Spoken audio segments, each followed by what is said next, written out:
I have three cameras going: an iPhone 10, a GoPro Hero 8, and a DJI Osmo action camera in a low light shot. And here I have is a controller that fell. And I use one of the best sprays around I know of, CRC QD Electronic Cleaner. I'll put a description down below where to get this on Amazon by clicking the affiliate link.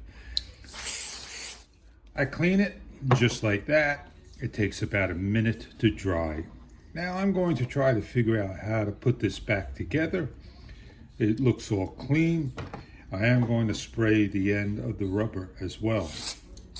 And that's all I need to spray, not much. I simply just do like a IQ test. I line everything up.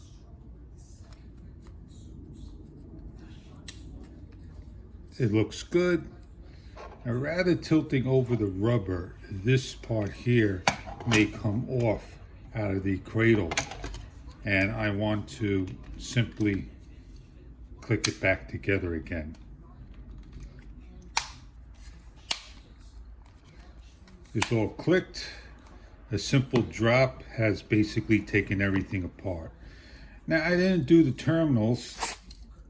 Don't be afraid to get it on your hands. It'd be very, very, very cold.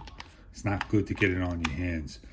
And I put everything back together again the way it's supposed to be. And then I simply can go test it out by turning on my TV set. Sometimes you'll be able to see the buttons pressing. There it is, it's working through the camera. Sometimes you can see the signal there. As you can see in the GoPro 8 is showing, the DJI Osmo is showing, and the iPhone, I can't see it showing. So I hope this video was somewhat helpful to you. Turn my TV set on. It's not reaching it. There it goes. It's reaching it. Have a great day, everybody. Have a great day. And let me just turn each of the cameras there and shut them off as I go. And you hear the TV in the background.